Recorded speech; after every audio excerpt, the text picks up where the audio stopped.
Mr. Amsel denies any involvement in these incidents. The evidence called by the Crown linking Mr. Amsel to the device placed at 127 Nicholas Street in December of 2013 and to the packages sent to 252 River Avenue, 599 Washington Avenue, and 280 Stradbrook Avenue in July 2015 falls into four categories: evidence of motive, handwriting evidence, forensic DNA evidence, and similar fact evidence. Dealing firstly with the evidence of motive. It is the Crown's position that Mr. Amsel bore ill will towards Iris Amsel, Maria Matusas, and George Orrell, and that it was this animus that motivated him to send them bombs. Since as early as 2010, Mr. Amsel had alleged that Ms. Amsel stole millions of dollars from their joint business, Eurotech Auto Body. Not only did he allege this in his countersuit filed in 2010, he also reported the theft to the RCMP in 2011. It was very clear from his testimony that Mr. Amsel continues to be firmly convinced that his former wife committed theft.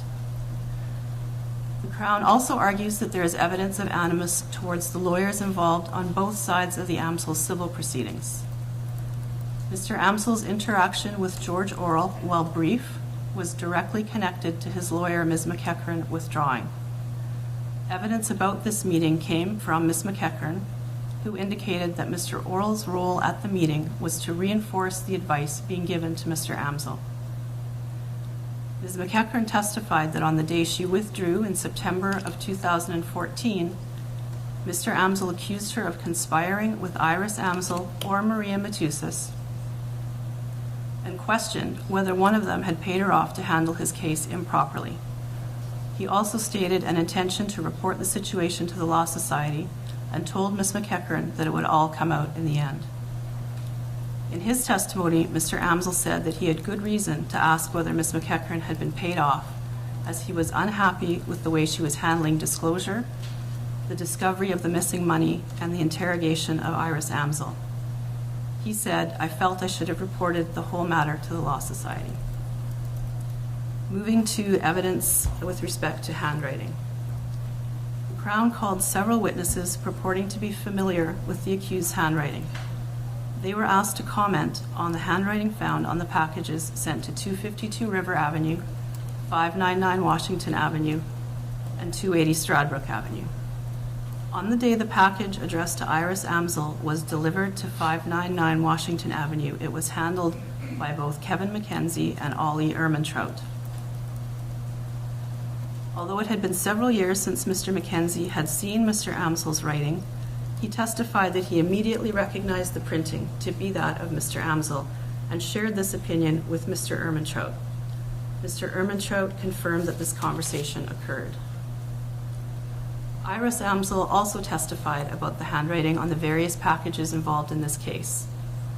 She testified the writing appeared to her to be the same as the writing on the package sent to her and confirmed she recognized it to be that of Mr. Amsel. The Crown also called Mr. Peter Belcastro, a forensic document examiner with the Federal Bureau of Investigation in Quantico, Virginia. He is the technical operations manager of the questioned document section of the FBI. Mr. Belcastro was asked to examine the writings submitted from each of the 3 Winnipeg scenes for similarities. While he noted some limitations in his examination, he was able to come to what he termed as a qualified opinion about the questioned writings. He concluded that there were characteristics in common, primarily in the formation of the characters, that indicated the writing on the 4 items may have been prepared by the same person or persons. We'll next deal with the DNA evidence. The Crown presented evidence that Mr. Amsel's DNA was found on Exhibit X, the orange and purple pouch that contained the explosive device sent to Ms. Matusas at 252 River Avenue, and also on Exhibit 9, the piece of string found at the crater at 127 Nicholas Street. Counsel for Mr. Amsel challenged the reliability of the DNA evidence and with respect to the pouch, raised the prospect that it was in fact contaminated by other exhibits, such as items seized from the accused's home, clothing items seized from Mr. Amsel upon his arrest, or the blood sample taken from him. Counsel for Mr. Amsel urged the court to closely examine the way the scene at 252 River was processed by the police, as well as how the exhibits in this case were dealt with, and suggested the court should be cautious about accepting the evidence of the exhibit officer, Constable Newman. The Crown called Mr. Mark Lett, who is the technical operations leader of the biology section of the RCMP National Forensic Laboratory in Ottawa. Mr. Lett is a forensic specialist and reporting scientist. He was qualified to give opinion evidence in the interpretation of bodily fluid results, the interpretation of DNA typing profiles, and the application of forensic statistics for DNA matches. In this case, his role was to examine the DNA typing profiles created by the analytical unit, compare them for similarities, and statistically analyze the results of the comparisons. Mr. Lett analyzed the DNA profiles extracted from Exhibit X, the orange and purple pouch. His conclusion was that Mr. Amsel's DNA profile matched the unknown male 1 profile from Exhibit X at all 15 comparison points. He estimated that the probability of selecting an unrelated individual at random from the Canadian Caucasian population with the same profile is 1 in 1.2 quintillion.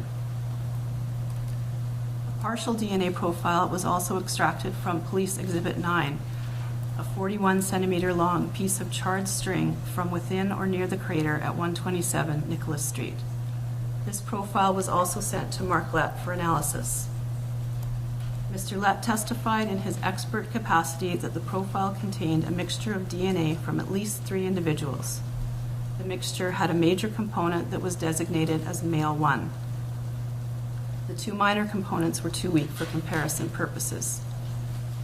Mr. Lett compared the profile of the blood sample taken from Mr. Amsel to the male 1 profile obtained from Exhibit 9, the piece of charred string, and also determined it to be a match. Mr. Amsel testified on his own behalf. He denied all involvement with the improvised explosive devices that are the subject of this trial. More specifically, he denied that it was his handwriting on the packages or the note addressed to Ms. Matusas. He also denied having any knowledge about the explosive substance triacetone triperoxide or bomb making. Mr. Amsel denied going to Ms. Amsel's residence on December 13th of 2013 and offered explanations as to how his DNA was found on Exhibit 9, the piece of charred string, from in or near the crater. He suggested Exhibit 9 could be a piece of string he touched when he insulated the garage roof when it was built in 1992. He suggested that the presence of his DNA on the string could be related to finishing the driveway at 127 Nicholas Street sometime between 1998 and 2000. His final suggestion for the presence of his DNA on the string at the scene of the explosion related to the planting of approximately 200 trees on the property in 2005 or 2006. Mr. Amsel also had a number of explanations for how his DNA could have come to be on the pouch containing the device that injured Ms. Matusas. He suggested he could have deposited his DNA directly onto Exhibit X, the orange and purple pouch, when he attended the Dollarama store on Regent Avenue. He testified that he went to that store with his children frequently, sometimes as often as once a week. While his children shopped, he would wander throughout the store looking at things and touching items. His second explanation for the presence of his DNA on the pouch involved it having been transferred onto it after Ms. Matusas placed the pouch on her desk.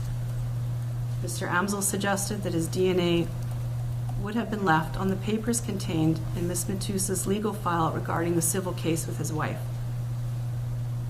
When representing himself in 2013, Mr. Amsel went to Ms. Matusas' office at the firm of Monk Goodwin to review affidavits and other legal documents for discovery purposes. He testified that he went through each document and made copies of them over the course of 2 days. This was confirmed by Ms. Matusas. The file was moved to the Peterson King offices when Ms. Matusas joined that firm in September of 2014. At times, the file would have been in her office and on her desk when she was working on it. In his testimony, Mr. Amsel concluded that the transfer of his DNA from the papers in the case file to the surface of the desk and then subsequently to the pouch may also explain its presence. He also suggested that one of the file boxes in her office at the time of the explosion could have been the very file box he handled back in 2013. Dealing next with a similar fact evidence. During the course of the trial, I ruled that the evidence regarding each of the explosions was admissible as similar fact evidence on each of the other counts. That ruling on threshold admissibility was a permissive one made on a balance of probabilities and allowed me to consider the evidence from each count as evidence on the others. In this case, the similar fact evidence is relevant to the issue of identification, and I will have more to say about this when dealing with my findings of fact. Dealing with findings of credibility. Findings of credibility are governed by the process outlined in the case of the Queen and W.D. 1991 Supreme Court Reports 742, and also as described in the Queen and Menow 2013 Manitoba Court of Appeal 72. If I believe the evidence of Mr. Amsel, then I must acquit him. Likewise, if I find that his evidence leaves me with a reasonable doubt as to his guilt, or if I have a reasonable doubt about an essential element of an offense, I must also acquit him. In coming to credibility conclusions, the court can believe some, none, or all of a witness's testimony, testimony, and must consider evidence given on both direct examination and cross-examination. In the case of Mr. Amsel, there are parts of his testimony that I do accept, and I have referenced some of them already today. I accept that Mr. Amsel firmly believes his former wife has stolen millions of dollars from him. I accept that he believes that others have conspired to assist her in avoiding responsibility for the theft, including the RCMP and the lawyers involved on both sides of the litigation. I accept that he believes that his own lawyer may have been paid off by either Ms. Amsel or Ms. Matusas to not properly represent him. I do not accept that any of those things actually happened, but I do accept that Mr. Amsel believes they did. Mr. Amsel went to great lengths to have Ms. Amsel held responsible and punished for the theft of millions of dollars, not only by suing her, but also by trying to have her criminally charged. He was not only vocal about his beliefs, he took action to right what he perceived to be a significant wrong done to him. I do not accept his testimony that he was not angry about this situation, and I do not accept that he simply decided to walk away from these firmly held beliefs and go on with his life. It is totally inconsistent with his behavior over the course of the 5 years preceding these incidents. Much of Mr. Amsel's evidence focused on allegations and accusations about those involved in this case. The allegations were based on nothing more than speculation on his part, resulting in conclusory statements that lacked factual or logical foundation. The remainder of Mr. Amsel's evidence consisted of various attempts to provide innocent explanations for otherwise incriminating evidence. I do not accept the possible innocent explanations provided by Mr. Amsel for his DNA being on Exhibit X. I find them to be conveniently designed to accord with Mr. Lett's expert evidence and the evidence suggesting where the pouch may have been purchased. These explanations are, in my view, entirely too remote and coincidental when viewed in the context of the evidence as a whole to be credible. The explanations for his DNA being found on RCMP Exhibit 9, the piece of charred string, are speculative on his part and too remote in time to be credible. They are not supported by the evidence of Mr. Lett regarding the longevity of DNA in exposed circumstances. None of the explanations for the presence of his DNA on the piece of charred string account for how it became attached to the license plate of the Jeep. Mr. Amsel offered a final explanation for why his DNA was found on Exhibit X, which suggests a rather elaborate conspiracy involving his former legal counsel, the Crown Attorney, the Winnipeg Police Service, and perhaps someone from within the RCMP National Forensic Laboratory itself. The explanation for his theory, according to Mr. Amsel, is based largely on his recollection of when his former counsel, Mr. Glazer, phoned him to advise that his DNA had been found on Exhibit X.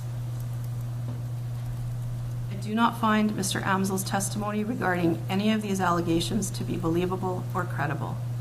His evidence overall, when considered in the context of the evidence as a whole, does not raise a reasonable doubt. I do not accept his explanations, and they do not raise a reasonable doubt for the presence of his DNA. The defense challenged the credibility of a number of the Crown witnesses and asked the court to at be best cautious in accepting their evidence and at worst to reject it outright. The first of those witnesses was Iris Amsel. Ms. Amsel described the details of her relationship with Mr. Amsel as well as the history of their legal proceedings. She did so in a calm and measured way. She appeared to do her best to be accurate when answering questions and did not exaggerate her evidence when there was opportunity to do so. While Ms. Amsel did not agree with all of the assertions that were put to her, her willingness to admit her past misbehavior enhanced her credibility. She was unshaken in her testimony when challenged, and I accept her evidence. I likewise found Mr. Block's testimony was given in a very direct and fair manner. He did not embellish or exaggerate and present it as credible. I accept his evidence. I accept that Ms. Amsel did not send a bomb to herself at her own home, to herself at Ollie's Auto, or to Ms. Matusas and Mr. Orrell. On the issue of handwriting identification, I found Kevin McKenzie to be a very credible witness. He testified in an even, thoughtful manner, which made his evidence compelling. His credibility is enhanced by the fact that he commented at the time he received the package at Ollie's Auto that he recognized Mr. Amsel's handwriting. It is significant that he did so before he had any knowledge of the importance of his recognition. The defense strongly urged the court to question the credibility of an important police witness, Constable Newman. Constable Newman was the primary exhibit officer respecting the Winnipeg incidents and was responsible for the safekeeping and continuity of evidence. I am not persuaded that Constable Newman conducted himself in any manner other than a professional one. I find that he was diligent in processing the scenes in this investigation and in the handling of all of the exhibits, and I accept his evidence. Many of the inferences the court has been asked to draw are based on the expert forensic evidence given by Dr. Nigel Hearns of the RCMP Trace Evidence Section and Mark Lett of the RCMP Biology Section. Both experts presented as being very knowledgeable in their areas of expertise. Dr. Hearns explained the technical aspects of explosive devices and explosive compounds in a very understandable way. He has a wide range of experience in both research and practical application in his field. I found him to be a thorough, reliable, and credible witness. Mr. Lett has been employed by the RCMP and involved in all aspects of DNA analysis for many years, and he was qualified as a reporting scientist in June of 2015. He provided testimony both general in nature regarding DNA and evidence regarding statistical probabilities specific to this case. I similarly found him to be a thorough, reliable, and credible witness. Moving then to legal issues. One of the legal issues in this case concerned the weight to be given to similar fact evidence, which I had previously ruled was admissible. In this case, I have concluded that the 3 Winnipeg incidents bear a number of striking similarities to each other that are so unique as to eliminate the prospect of coincidence in their having occurred independent from one another. The probative value of the similar fact evidence increases as the similarities between the acts increases. In this case, there are compelling similarities among the 3 incidents. All 3 packages were sent via Canada Post regular mail within the same narrow time frame.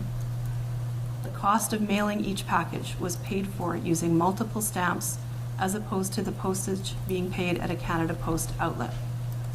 All 3 packages contained improvised explosive devices designed to explode when manipulated and spread shrapnel fragments. All 3 explosive devices contained the same explosive substance, triacetone triperoxide. All 3 explosive devices included button batteries bearing the same stamp, VINIC L1154. 2 of the 3 devices contained a message embedded within them. All 3 packages were addressed in hand-printed block lettering that, in Mr. Belcastro's expert opinion, shared characteristics in common. As the trial judge, I am entitled to conduct a comparison of exhibits and draw conclusions from my observations. The authority for this is found in the case of the Queen and Consolo, 2014 Ontario Court of Appeal 364. I have examined the writing on the reconstructed yellow note sent to Ms. Matusas and the 3 outer envelopes sent to 252 River Avenue, 599 Washington Avenue, and 280 Stradbrook Avenue, and have concluded that all of the writings are very similar to one another. And finally, each package was sent to an individual known to Mr. Amsel and with whom he was involved in a previously contentious legal proceeding. In the case of Iris Amsel, Mr. Amsel openly accused her of theft.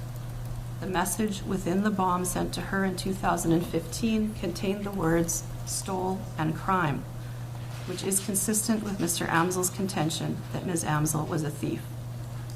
In the case of Ms. Matusas and Ms. McEachern, Mr. Amsel accused them of professional misconduct in the civil case by alleging bribery and suggested it should be reported to the Law Society. The message within the bomb sent to Mr. Orrell, Ms. McEachern's supervisor, was "report or we blow your head off." This is consistent with Mr. Amsel's accusation of misconduct and his stated intention to report it to the Law Society. With respect to the packages sent in the Winnipeg incidents, I have concluded that a number of striking similarities exist, all of which are relevant and highly probative of the issues of identity and modus operandi of the perpetrator.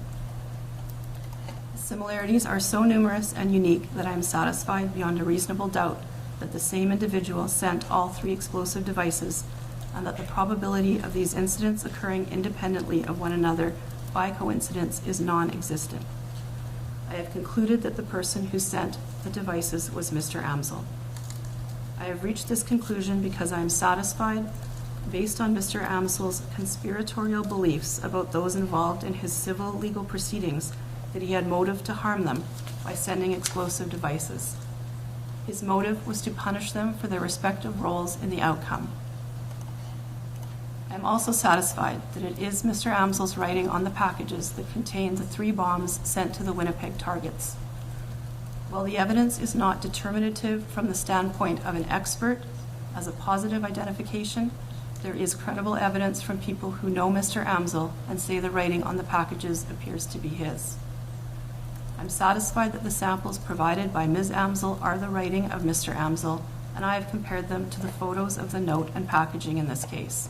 I have concluded that some of the letters contained in the writings provided are similar to some of the letters found on the packaging and note sent in the Winnipeg incidents.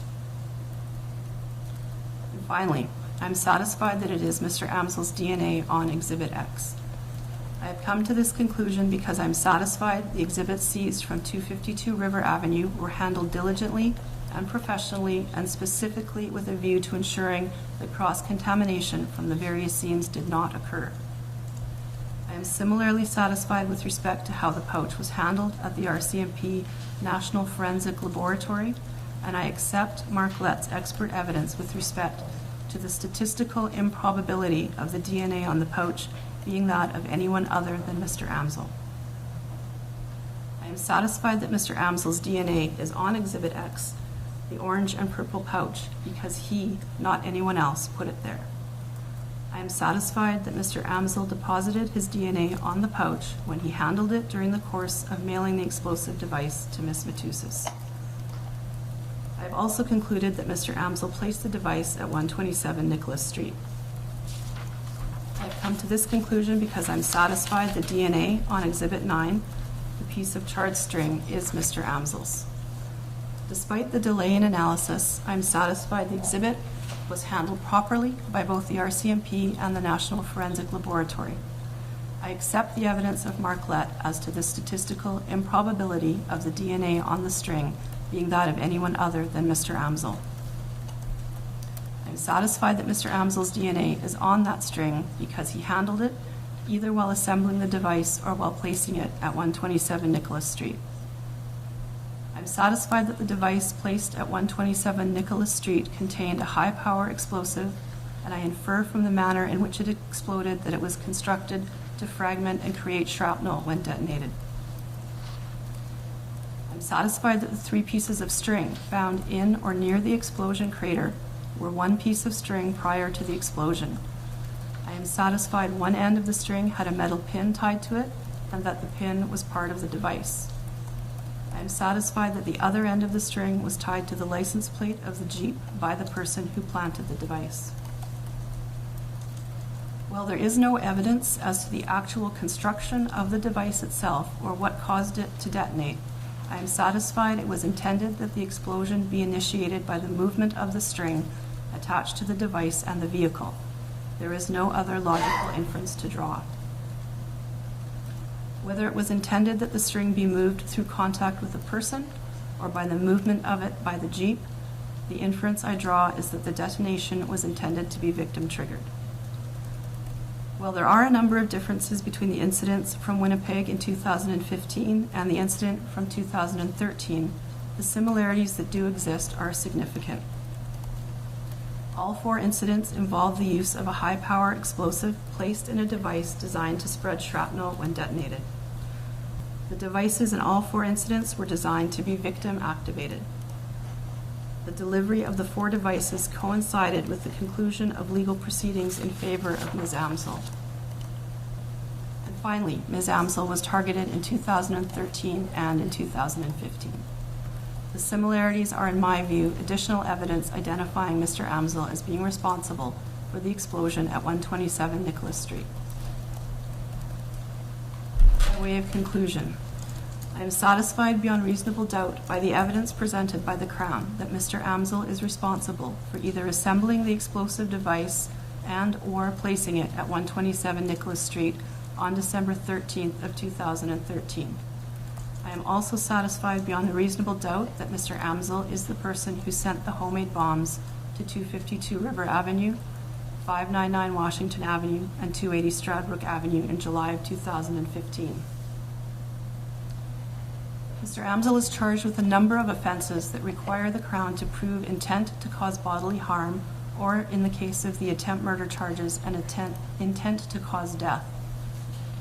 Section 24, sub 1 of the Criminal Code deals with attempts and indicates that everyone who, having an intent to commit an offense, does or omits to do anything for the purpose of carrying out his intention is guilty of an attempt to commit the offense, whether or not it was possible in the circumstances to commit the offense.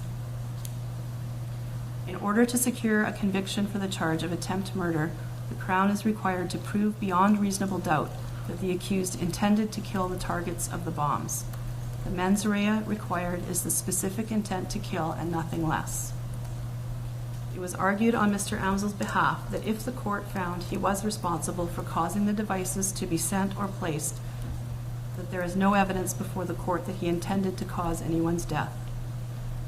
Counsel submitted specifically respecting the bombs sent to 599 Washington Avenue and 280 Stradbrook Avenue that the fact the bombs contained messages suggested the recipients were meant to be alive to read them.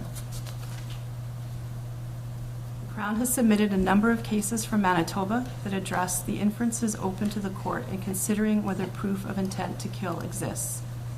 These cases all dealt with the discharge of a firearm at an individual in circumstances where the court found the accused knew the potential to cause death existed. These cases make it clear that when an individual is responsible for intentionally causing a circumstance, knowing it to be potentially lethal, it is open to the court to infer from those facts that an intention to kill existed. The Crown also submitted a case dealing specifically with intent to kill in circumstances where letter bombs were sent to targeted individuals. This is the case of the Queen and Arnout, 2015, Ontario Court of Appeal, 655. In that case, the accused sent 3 letter bombs constructed of copper tubes filled with an explosive substance. The bombs were contained in a package with steel nails and in 2 of the cases a flammable liquid. One of the bombs exploded in the hands of the recipient, causing minor injuries. The other two were either disarmed or detonated by the police. Mr. Arnott was convicted of 3 counts of attempted murder. In dismissing his conviction appeal, the Ontario Court of Appeal concluded that intent to kill the victims was a permissible inference for the trial judge to have drawn based on the nature of the devices and the existing animus towards the targets. The court also said that the evidence was not in the least weakened by the mere size of the bombs. In this case, there is expert evidence which I accept that the devices in question were all capable of not only causing bodily harm, but were potentially lethal. I'm satisfied with respect to each of the devices in this case that Mr. Amsel knew they were lethal and that he harbored animus towards the targets. And by targets, I mean Iris Amsel, Maria Matusas, and George Orrell. There is no evidence, however, that he did so with respect to James Block. With the exception of Mr. Block, I am satisfied beyond reasonable doubt that Mr. Amsel knew the lethal nature of the bombs in each of the incidents and that he intended to kill the recipients. From that finding, it follows that I'm also satisfied he intended to cause them bodily harm. Dealing then with the verdicts.